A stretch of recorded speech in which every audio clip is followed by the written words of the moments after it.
área de finanças, em suas origens, ela teve uma grande repercussão dentro da própria área de direito. Na verdade, no passado, os diretores financeiros das grandes empresas, eles eram advogados. E até hoje nós temos vários professores de finanças da área jurídica. Posteriormente, com a evolução de finanças, ela começou a tomar um impulso um pouco mais questionador das coisas. E ela foi absorvida, em grande parte, pela área da economia.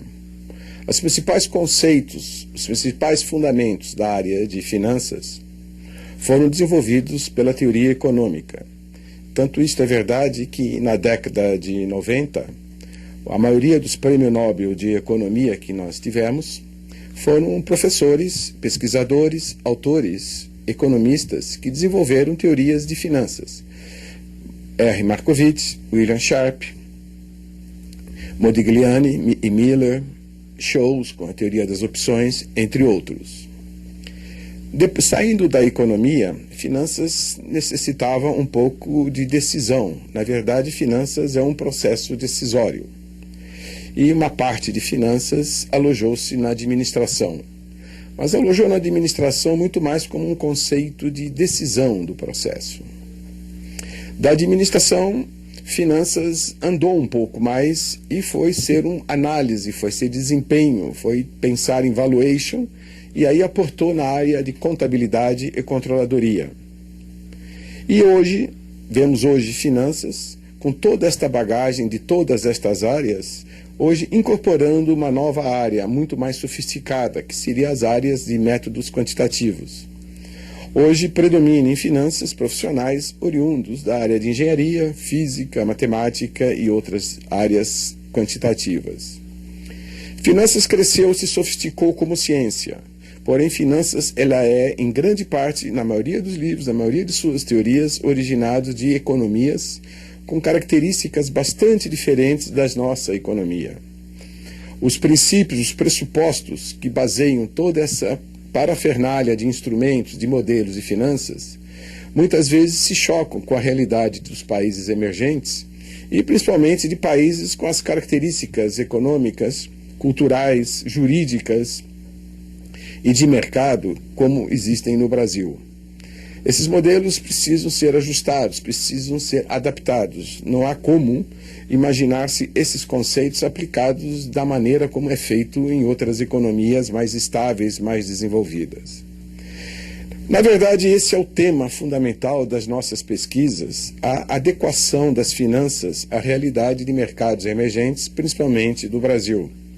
E esse também é o tema dos resultados de algumas pesquisas que fizemos na área de finanças e que será apresentado em nossa palestra na FIPECAF. 2 grandes assuntos pautarão esta palestra. Primeiro é o elevadíssimo grau de concentração de capital. Nós percebemos hoje que um acionista tem 53% do total das ações negociadas nas empresas, em média, no mercado de capitais brasileiro. Isto é um número bastante elevado, talvez um dos maiores do mundo e só comparável com países emergentes com características similares aos nossos.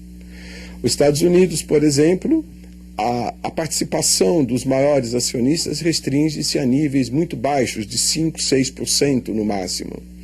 E nós aqui temos os principais acionistas, na média, com 53% do capital.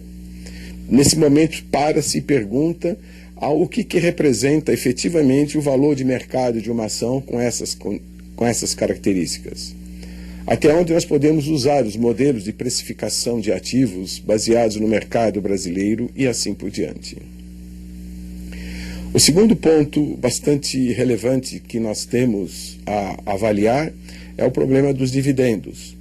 Os dividendos, na verdade, têm que ser entendidos como um valor residual, algo que sobra. Por que a empresa distribui dividendos? Porque ela não tem nada o que fazer em termos de oportunidades que agregam valor. E os dividendos no Brasil são muito altos. E pelos números que nós observamos, nós temos um nível de dividendos maior que os dividendos pagos no mercado acionário americano. Isto é uma pequena contradição. Nós não podemos distribuir tantos dividendos num país emergente em crescimento como um país estável num estágio mais maduro. Os dividendos trazem muitas surpresas nos seus resultados de mercado. São dois temas excitantes, são dois temas bastante relevantes para as finanças e as pesquisas nos trazem grande reflexão sobre como nós tratamos das finanças no Brasil.